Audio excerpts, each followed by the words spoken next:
A lot has gone down since we have last been on the platforms. What about the billions of people that have no chance for any health care at all? Many of them, if not most of them, brown and black. We must question the true felt impact for the average black person in Canada.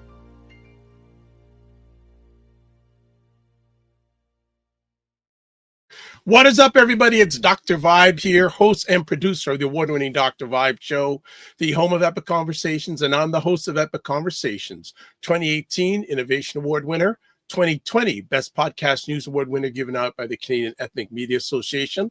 I also co-host and co-produce the only online show in the world for dads and fathers. It's sponsored by Dove Men Plus Care. And being part of that team, we've reached out directly and indirectly to over 400,000 dads, fathers, and male caregivers around the world. It's always like to say you're blessed, highly favored, a magnet for miracles, and a solution for someone's problem. And we are on a Sunday afternoon. It's the last Sunday in January. And for me, January took forever to finish. I don't know about anybody else, but it just took a long time. But it's January 26th, as I said, last Sunday in January. And Sunday afternoons, it's Black Canada Talking, where basically myself and another gentleman give our points and POVs and takes on what's going on in the world. And let's bring up this gentleman because he celebrated something special yesterday. What is up, Cesar? Brother Vibe, thank you for having me always. Thank you to our brothers and sisters and allies on the online. Pleasure. And a few things. So you had a special day yesterday. Yes, yesterday, some family and friends came together at an African restaurant, African barbecue house here in Ottawa, and expanding to Toronto, by the way. And it was great turnout, of course. Great restaurant. Congratulations to the staff, including the young lady who spent time playing with the kids, entertaining them, going out of the way to get me a birthday cake, which the kids loved. It was great. I'm very appreciative, and we will definitely be back to bring them business. African Barbecue House. Whoa! So what did you dine on? Tell us what you went in on. I'm a fish type of person. Okay. When there's fish on the menu, so I also cook fish myself, so that's always great. But people love the plantains, the chicken, beef, goat. Yeah, everything was there. It was very much African Caribbean. The plantains were there. Everything was there. Nice. And actually, I didn't know this until I don't do social media much, but I went on today. 5 years ago, a very prominent basketball player lost his life in a crash, and his daughter. Do you remember? 5 years ago, 2020. No, I can't remember. He was in I don't know if it's a helicopter or a plane crash. Him and of course, yes, Kobe Bryant. And CNN is having a documentary, I believe, or CNN special. Okay. And yes, it was in January of 2020. I remember. Yeah. I was not a Kobe fan on the court, but I respected the brother's hard work, and he's one of those people who grew on me more after retiring. In the let's say internal conflict between Kobe and Shaq. Yes. Shaq has been my player since I'm a teenager, since I know basketball. Oh, okay. Oh yeah. Since I've come to Canada, North America from France, Shaq has been, of course, everybody likes Michael Jordan, but no, Shaq over Kobe for me. All right. And 5 years already. Wow. Yeah, time. Rest for the ancestors, Kobe and I believe Gigi,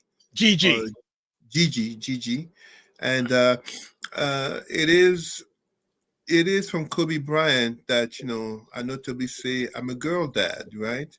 It's from Kobe Bryant that he got popularized. Yeah. Yes. So I actually, excuse me, attended an interesting event yesterday. Operation Black Vote Canada had a Mm. Black Men's Political Summit. Okay. How was it? It was interesting. It was good. A lot of different Black male representatives from different levels and people who work on the back end of government. Now, Frank Bayless was there, who was former member of parliament, who's running for leadership of the Liberal Party. He was there. It was well attended, very well attended. I could only spend for a few hours there, then left.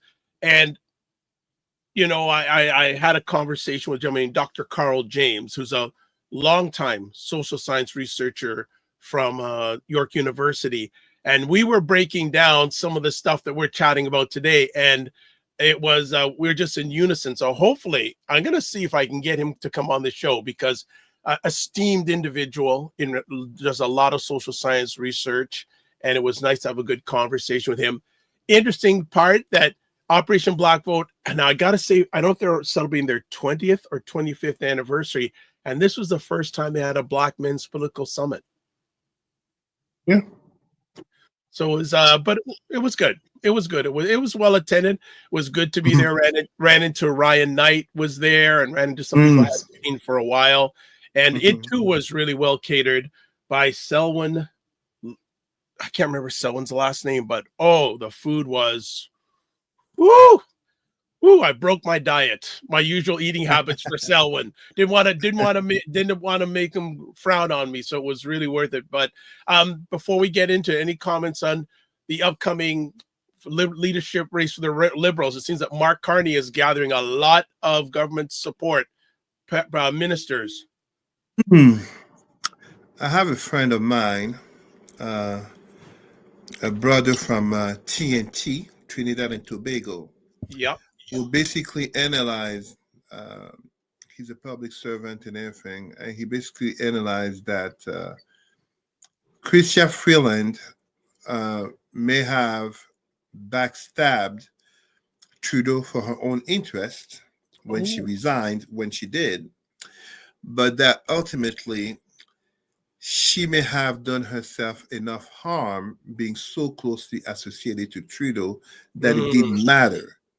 You know, it's kind of like, and I mean, I'm not just saying that I think of Chrystia Freeland as a traitor, I mean, as vice prime minister, but, you know, there's a great leader from a little bit more than 2,000 years ago named Julius Caesar, who had an expression: he loves treason, but he hates traitors. And one of the issues that come with being seen as a traitor is that if people think that you betrayed, it becomes really hard for anyone to trust you, including for those who would have trusted you if you had not betrayed. I'm not saying that's what's going on in terms of the Liberal Party regarding opposition to Chrystia Freeland, but clearly she's more competent. And yes, she's a woman. We never truly had a woman prime minister in Canada. She's clearly more competent than Mark Carney, who falsely claims he's an outsider. You can't be an outsider when you're being an advisor to the prime minister for months, and you're the former governor of the Bank of Canada, and before that of the Bank of England during Brexit. You're very much an insider.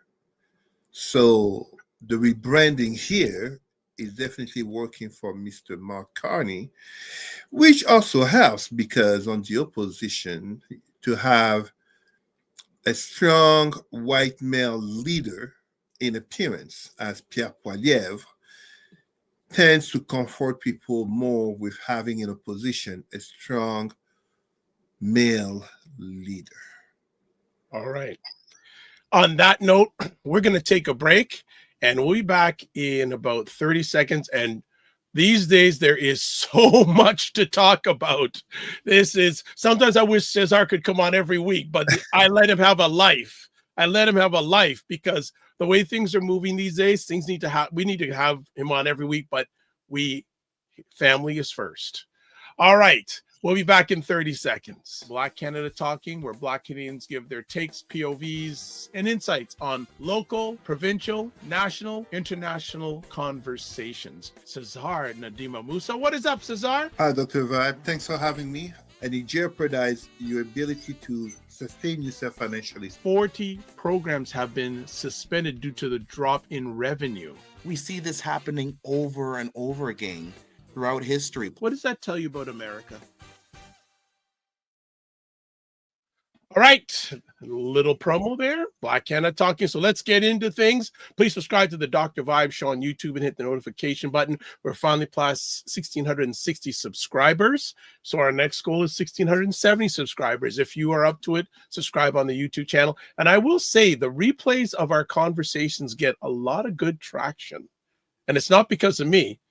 It's because of Cesar. All right. Please like the Dr. Vibe Show on Facebook, LinkedIn, and Instagram. Also, to advertise your business, product, or service on any of the platforms I'm a part of, please feel free to email me, dr.vibe at the drbibeshow.com. You can also catch replays of these epic conversations on Indie.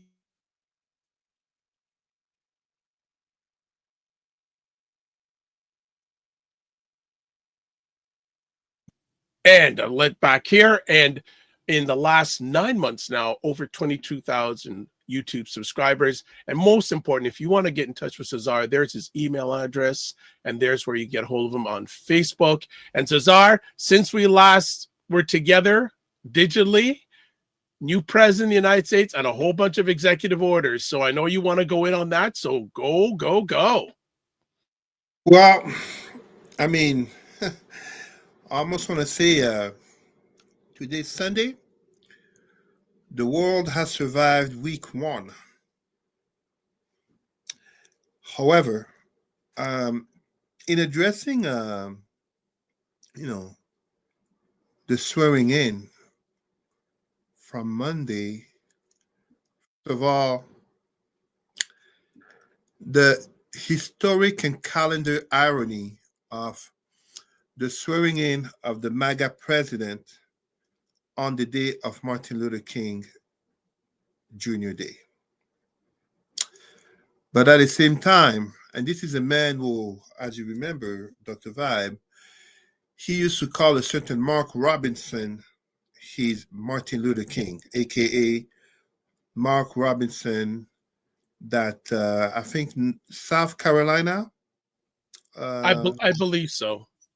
North or South Carolina politician who was basically being a black Nazi on porn sites fetishizing black women, and even talked about rape and notably referring to white women. Basically, that was the line that was too much for some people, referring to white women by the B word.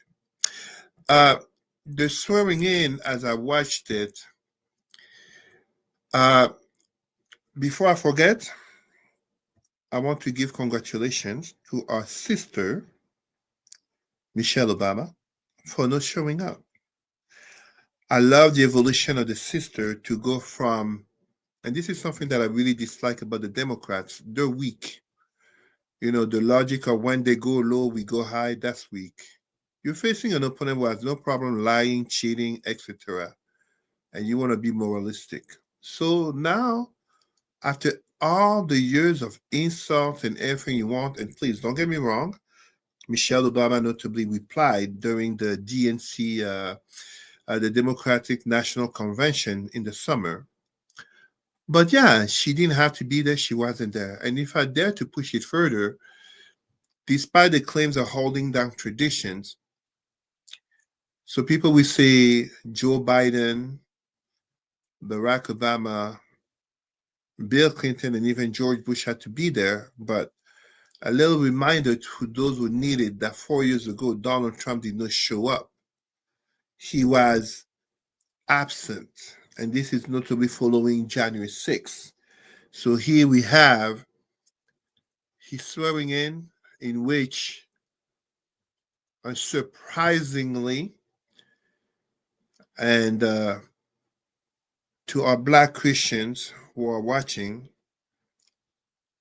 if you've heard me before, you see me coming. The Black pastor had to be acting a fool.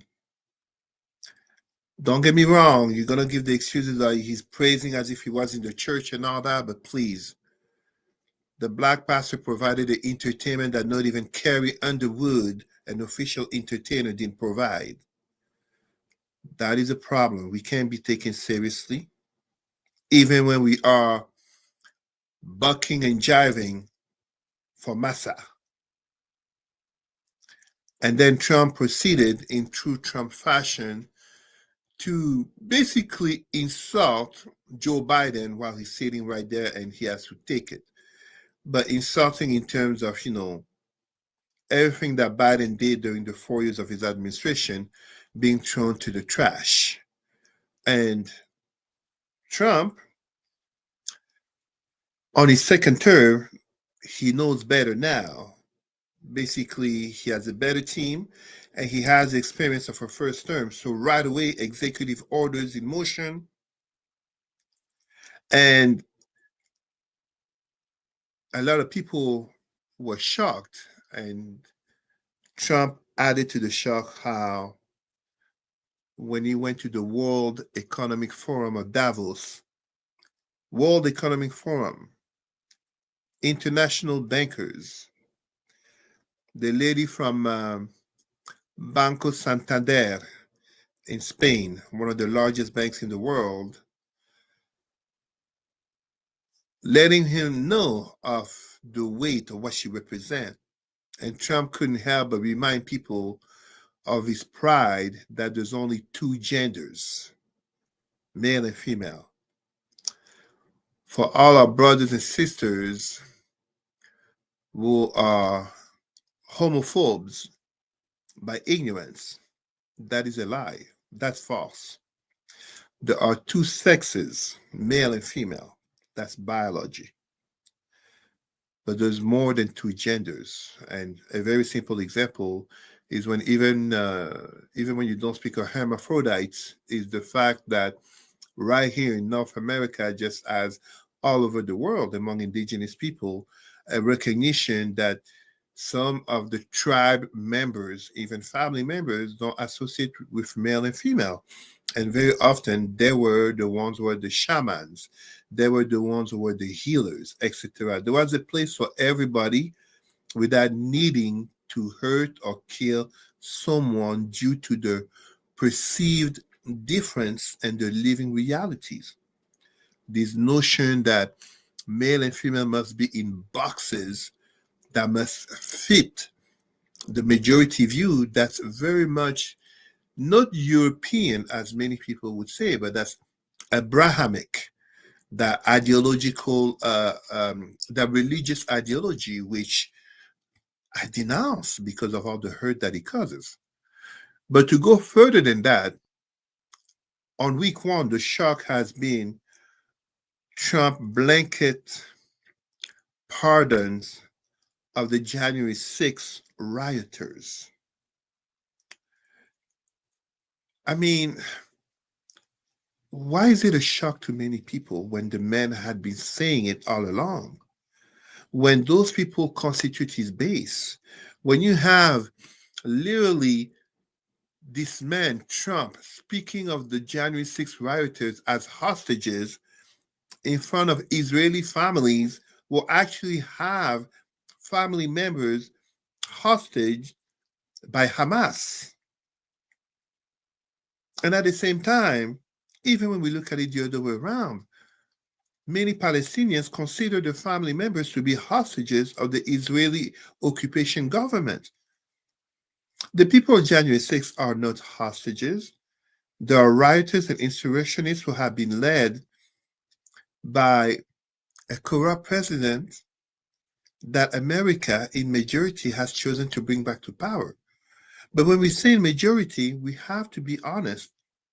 The ultimate reason why Kamala Harris lost was not due to a failure of message per se, but truly because millions of people who would have voted Democrat did not show up.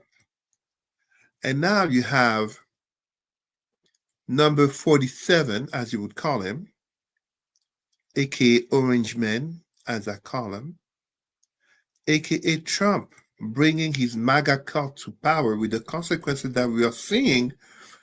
And one of those consequences, as we will notably talk later regarding Trump's tariffs, is the fear, the very fear of economic wars, which is already starting, notably with Colombia refusing the landing of two planes with technically Colombian migrants being kicked out of the USA. And therefore, Trump imposing immediate 25% tariffs on Colombia. People talking about Trump being isolationist and protectionist. No, I am very much of the notion, the political thinking of another conservative. I'm not a conservative, but I'm also not a liberal. But conservative David Frum would notably work for George Bush, talking about Trump as neither protectionist nor isolationist because Trump is a globalist. He has interests all over the world. But Trump is basically flexing American muscle in a predatory manner, which ultimately will hurt and damage America itself. Even Fareed Zakaria was talking about how Trump grossly exaggerates the impact of trade upon America in order to make his sycophants and his cult fans swallow the pill that America is being invaded or being cheated. And I remember what he said about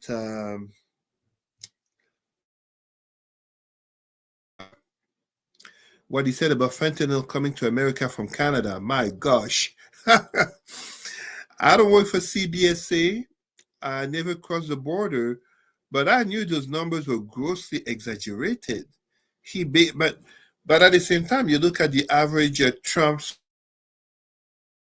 In many studies talk about a large number of Americans thinking Canadians live in igloos. So why wouldn't they believe Trump? Why wouldn't they believe Trump when he makes up those numbers and statistics regarding fentanyl and guns and illegal migrants coming to the US from Canada? They would believe it. In the same way as him trying to bring an amendment, bringing changes to the 14th Amendment regarding birthright citizenship, with the conviction that going to the Supreme Court will basically lead to this right-leaning majority conservative Supreme Court to side with them. The 14th Amendment, which was created to ensure that kidnapped Africans, who would become what today we call African Americans, are indeed citizens, now being denied, and Trump claiming that America is one of the rare countries to do birthright citizenship, which is a total lie. You look at most countries of the Western world, OCDE, like Canada, actually, they do birthright citizenship. I mean, absolutely great on him to be so energetic right from the start. Any employer, anyone voting for someone to have a job would want the person to be motivated and energetic right from the start. But, what is Trump setting America to and the world? Because one of the things that I strongly see, Dr. Vibe, I got to tell you this. It's a window of opportunity for Canada to have more trade and more partners and to become less dependent, less reliant on the USA. Even when we look at military defense and depending so much on the USA, it becomes really a matter even for the rest of the countries of the world. I mean, if you look at Colombia, you're going to impose 25% tariffs on Colombia. That sounds so painful, but Colombia has the entire Latin America to trade with. There's Brazil right next door, which is the South American giant. You know, Donald Trump is looking at the economy and the world as if it was 50 years ago, yet the world has changed greatly. And Mhm. the way I look at his executive orders and everything, like, let me just put it out there for those who don't know. I saw this great thing online, so I'm not even taking the credit for this, regarding African Americans who have survived 400 years, basically 1619 Virginia, 2020 George Floyd, 4 centuries of oppression, humiliation, and everything you want, no matter how many celebrities and even Obama we can claim as success. So, yes, Black America will survive another 4 years of Trump. The question is, where will people, America, notably Black people, be at the end of these 4 years? I say this furthermore as many of those who have voted for Trump are going to have a hard pill to swallow because notably those tariffs will impact them, notably those white farmers of America, those manufacturers already. I was reading in terms of the steel industry, the impact it's having over there, car making. Anyways, Lots of stuff going down. What were your thoughts of the billionaire techs people sitting in the front row? wow, it was an interesting image. And it was, FYI, it wasn't just billionaire tech. There was a French billionaire, Bernard Arnault, the third richest, no, the fourth richest man in the world. Yes, the In man the behind LVH, Louis Vuitton Holdings. Yes, LVH and LVMH and Rihanna's fortune, Fenty. He's the one behind the. I mean, Rihanna is a billionaire. Congratulations to her. But you need that the original investment coming from Bernard Arnault. The way I look at it is quite simple and normal. Donald Trump, being a transactional president, very open to flattery, is just, as I've always said, what I love about Trump is that he exposes America and the system for what it is. So these billionaires being sat even ahead of would-be secretaries of state and other executives literally lets you know it's business before politics. And as such, Trump and the Trump family are going to be banking on the position even more than they did in the first term. For those who don't understand, let me put it in the language of non-Western countries. That's called corruption. That's what it is. Because you see, this type of scenario, if it's in an African country or Arab or South American country, everybody understands it's corruption. But when it comes to the Western world, It's they call business, they call it lobbying. They call lobbying it and business. business. Yeah. It's corruption. That's exactly what it is. Elon Musk, conflict of interest. He already gets money from the government through SpaceX and even talking about Tesla regarding electric cars. And now he's a direct advisor and talking about the DOGE, the Department of Government Efficiency. It's you can't hide nor pretend it's corruption. History books will have chapters and entire books about the Trump presidency, the first term of 4 years, but look at even just what the first week has given us. And I haven't even talked about the nomination of the Secretary of Defense, Pete Hegseth, with all his antics. Like antics to the point that oh, I'm having a memory blank. The former Mitch McConnell. Voted against it. Mitch McConnell basically didn't dare to protest Trump when he insulted his wife.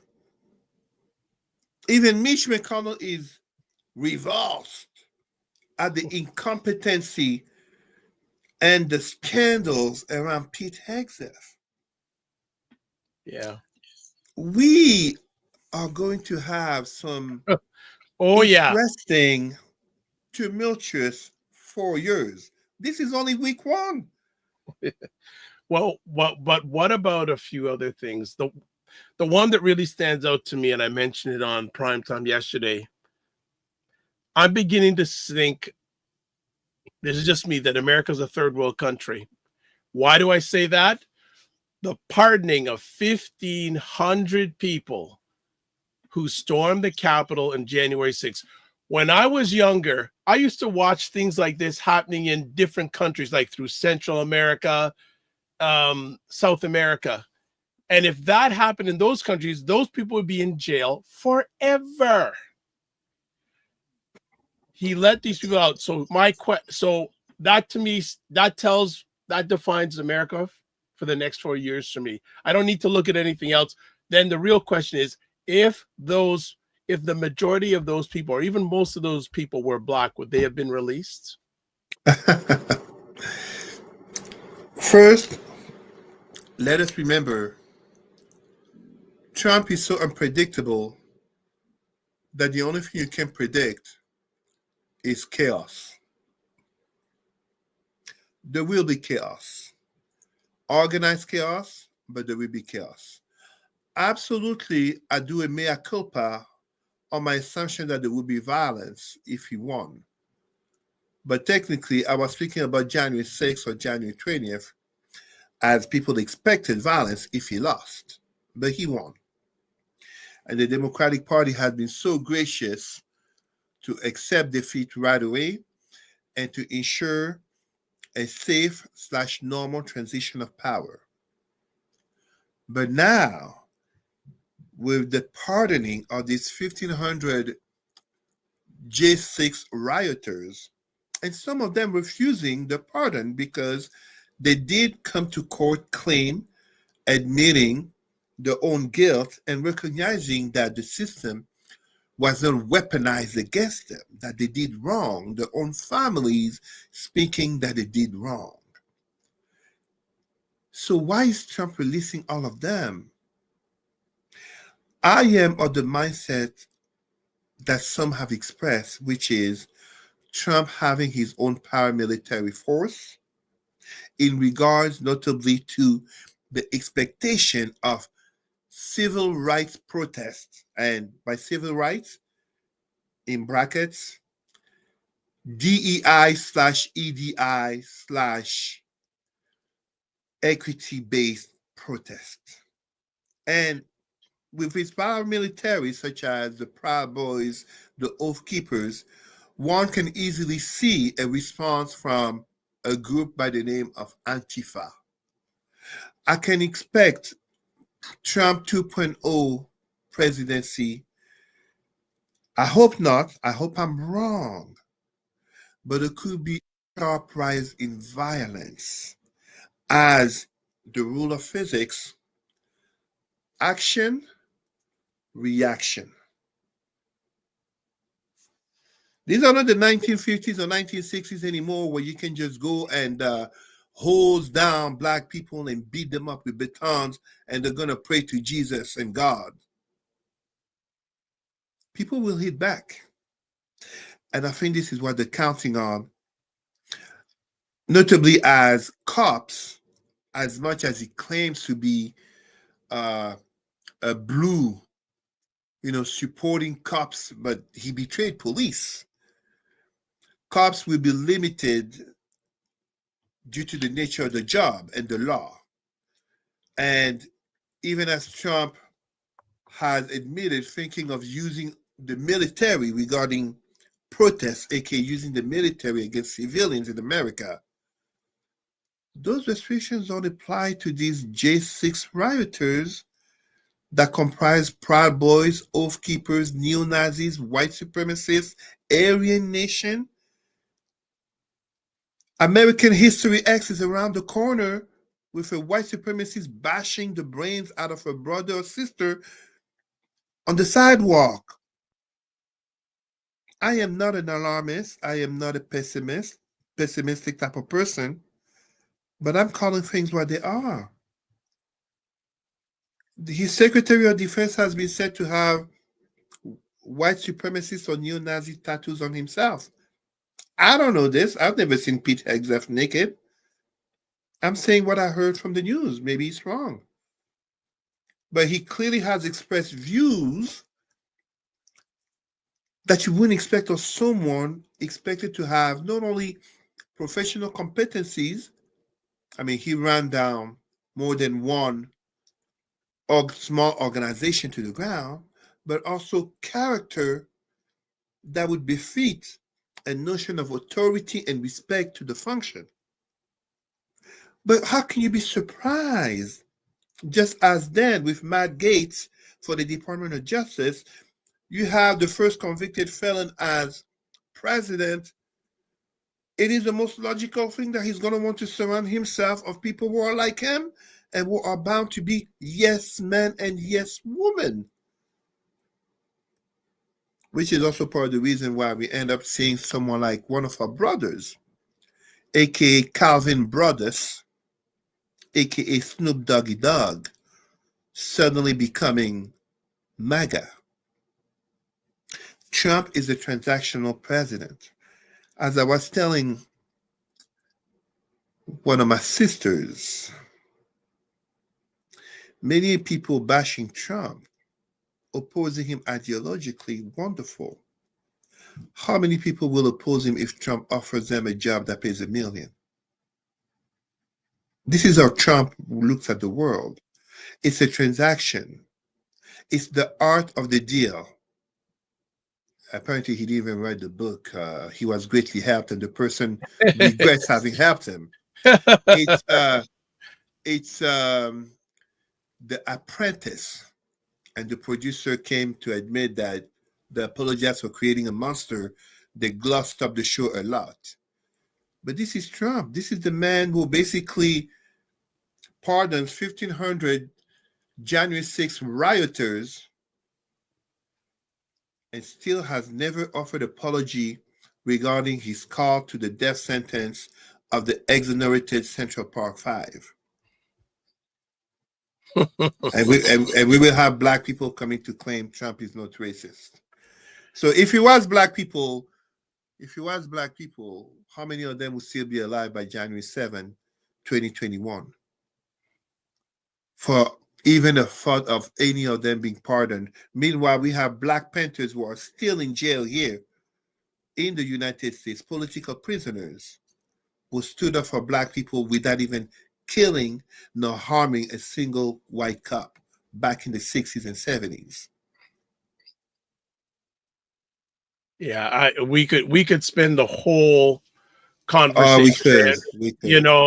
And I'm thinking you gave me 3 topics. I think we only should do this one and the other one, because the other one is a deep dive, and I think that is definitely in your lane, and it's something that you do as a profession. And I think I think we should only do those 2. So that we could spend so much more time on the executive order. There's so many things that, and well, maybe the next program will maybe go deeper dive, but so many of them signed in such a short period of time, and people have to realize he said he was going to do all this stuff. Yeah. And you can't blame the man. You finally have a politician who does what he says he's going to do. Now, don't get me wrong. He's going to backpedal on that whole lowering the prices of. Oh, that's already groceries. done. That's already finished. No, that's the people don't even remember that now. They don't even remember that now. He's a master of marketing and manipulation, in my opinion. But here's the other thing too, though. It's just so quick. Well, and you talked about the Doge. Vivek is gone, Yeah, but look, the brown guy in the white supremacist party, what did you think was going to happen to him? Nikki Haley tried as hard as possible to pass for a white woman, which she is, but she's not a white woman of European descent. You know, she's a Dutch Indian, no matter how she tries to hide it with a name like Nikki Haley. To remind them, hey, look up her real Indian name. Meanwhile, JD Vance's wife is also Indian. And you see, JD wife, what, Usha Vance? I don't even know her name. I don't even know her name.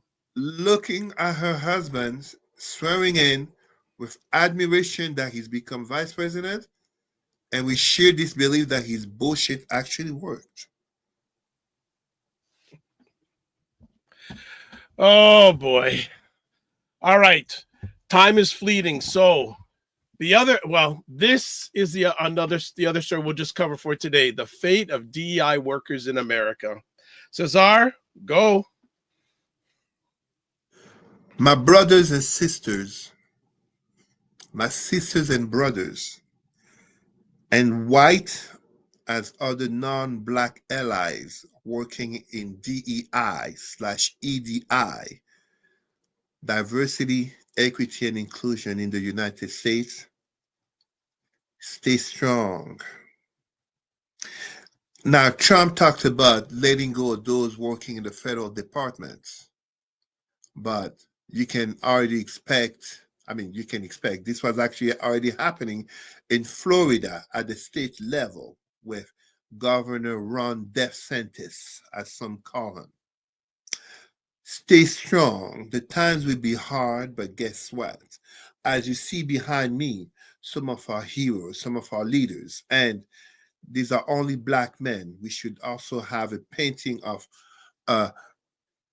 black female heroes. This is the continuation of the civil rights movement. This is the continuation of the Black Power movement.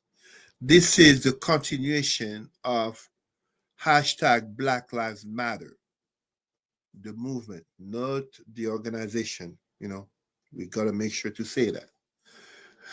So here, what Trump is doing is to basically create a class of workers, aka segregation, in DEI and whatever some organizations or administration have tried to change the terms, but those who are politically conscious and have a sense of social justice would be let go. So right now they are already on paid leave or some technical term as such, but is to ultimately have them all fired in order to have in its place people who are loyal to Trump, not even loyal to the Constitution, because technically a DEI worker in America, in Canada, anywhere is loyal to the Constitution that claims that all men, in bracket, and women are born free and equal. You cannot claim free and equal and reject DEI. This is the same conversation in which you have the hypocrisy of white supremacists, not just MAGA, the white supremacists, including on the left, because there are some on the left on this topic, who will basically want to bash DEI as some type of Marxist, Leninist, communist ideology. Some talk about wokeism. And yet, take a look at what happened this week. We were just talking about him. Isn't Pete Hegseth, the new Secretary of Defense, the very obvious proof of DEI not happening? His only qualification is loyalty to Trump. Give me a break on the fact that he was a soldier who won awards. The guy is a Fox News anchor who has been rocket launched to be Secretary of Defense, aka of the Pentagon. staff, large power, including access to the nuclear button at 2 in the morning while he might be drunk or might be with some sex worker or trying to sexually assault a woman. I am not here slandering the man. I am speaking based on reports that have come about him, including from his own wife or ex-wife, but notably his own mother and work colleagues. So you have such a character who is being rocket propelled to become Secretary of Defense of the United States under Trump 2.0 hashtag number 47. And DEI workers are to be fired on the spot, pretty much, because they dare to call out white supremacy. They make a bunch of white male feel quite fragile and guilty over the history of whiteness in America and the world. Don't get me wrong. As a professional in the DEI field, I absolutely do agree that some professionals do go too far in the shame and guilt of white people. I am of the conviction that I do not do such, notably as white workers, managers, and senior leaders have clearly come to share to me following a conference or a training that, to their surprise, they weren't made to be feel guilty or ashamed of being white. Any ideology or anything that we do, you can have people who are moderates, you can have people who are more liberal, more conservative, and you can have people who are more extremist. Absolutely, there are DEI workers / professionals who will go too far in the shaming and guilting of white people, notably white men, towards history, but also society and politics, economics, as culture. But that doesn't change the fact that DEI is indeed a continuation of the civil rights movement and the Black Power movement, and basically of Black progress. Why you see that the MAGA cult, the Nazi were Christians, extremists, the KKK, Christian extremists, the Inquisition, Christian extremists. If you see where I'm going, MAGA, Christian extremists. It is not a surprise that these white supremacist movements always have an issue with those who stand up for Black liberation and Black progress. Are ideologically opposed, more opposed than Christianity, Judaism, and Islam. Because technically, those three ideologies are not opposed, contrary to what people think. They are a continuation. But DEI, EDI is frontally opposed to white supremacy, which is what MAGA is. Dr. Vibe, when you ask a question about the 1,500 January 6th rioters being pardoned, what if they were Black? We all know if they were Black, how many would have been still alive on January 7th, 2021?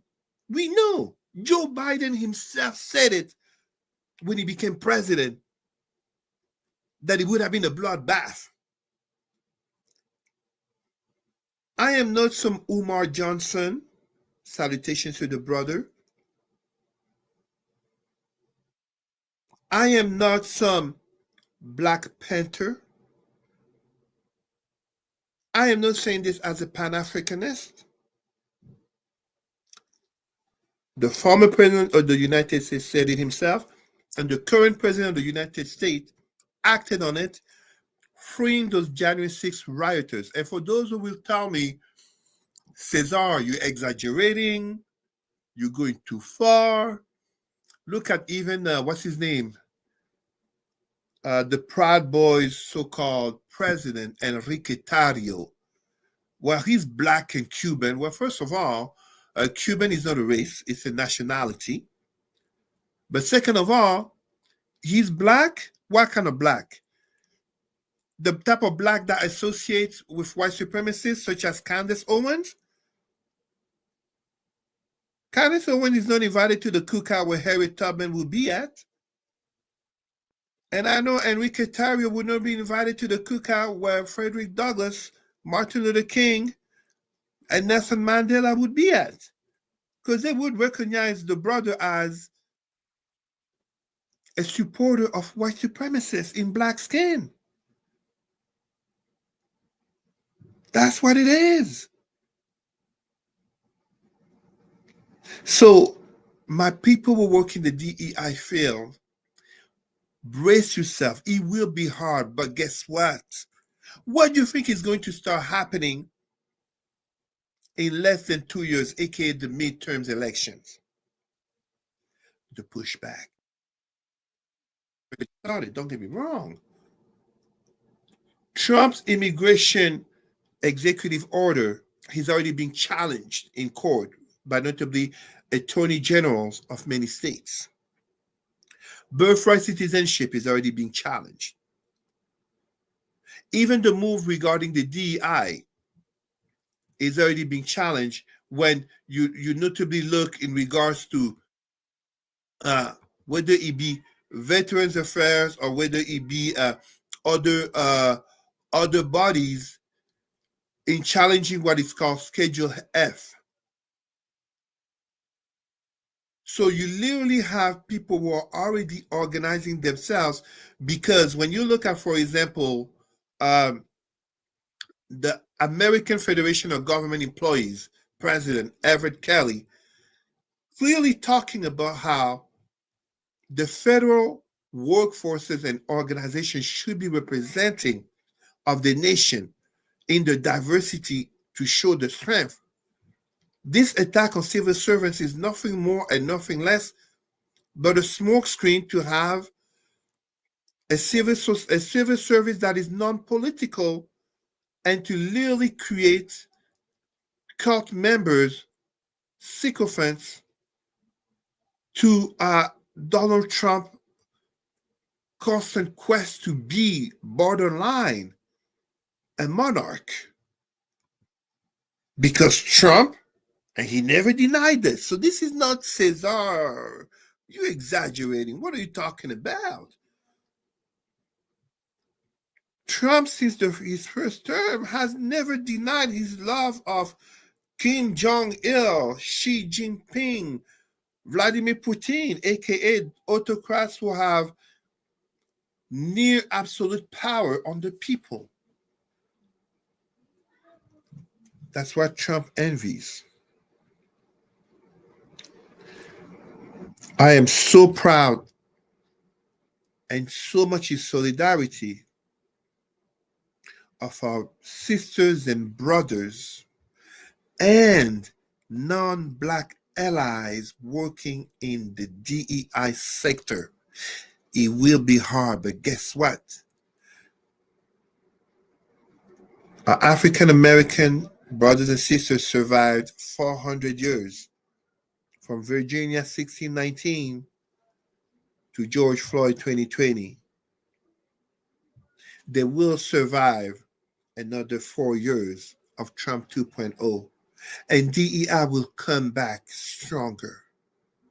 DEI will come back stronger not because it's DEI, because it is civil rights, because it is a confrontation, ideological confrontation, which spills into socio-political, economic, cultural, and even religious fabrics of not just America, but every family.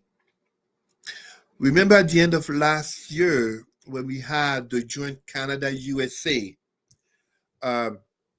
sessions, in which one of our sisters, I can't remember which one, talking about how she cannot be friends with someone who is a supporter of Donald Trump.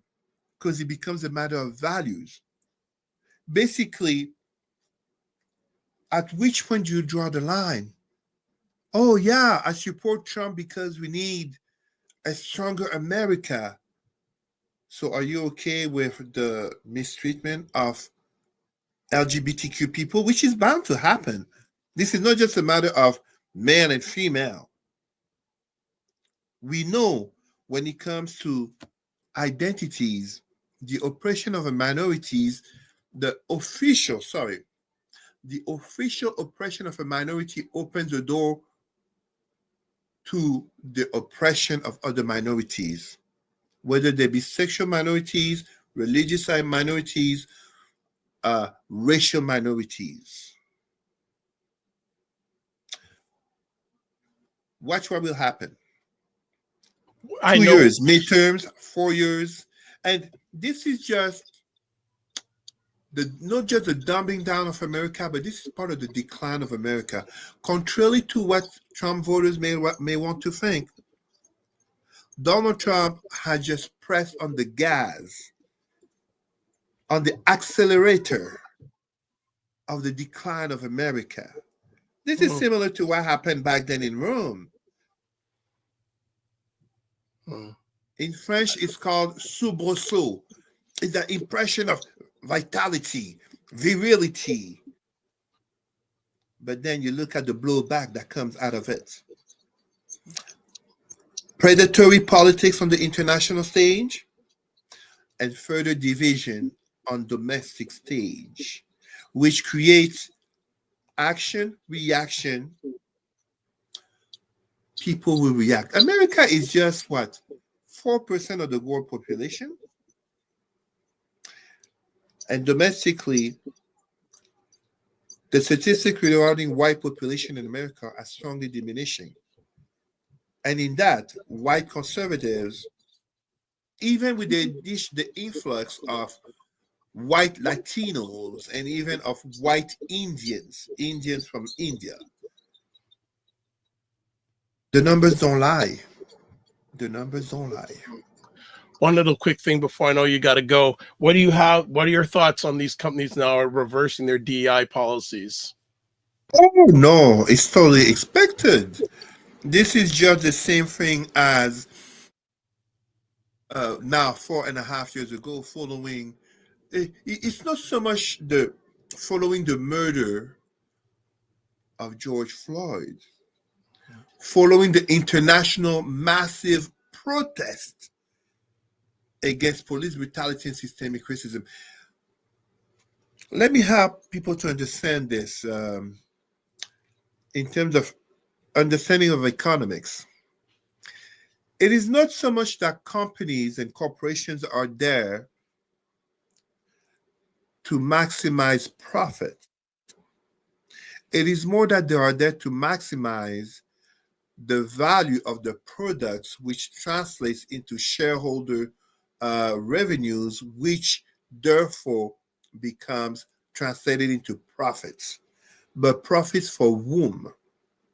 As such, what ends up happening, they are looking at the changing landscape of politics and society in which they are making the decision to be rejecting DEI policies, but don't get it twisted. If we can look at Walmart, the world's largest retailer, I believe we can say that, rejecting DEI policies, pay attention to how they change and they manipulate the wording per se. Meanwhile, you have Costco, which, as we speak presently, it might change.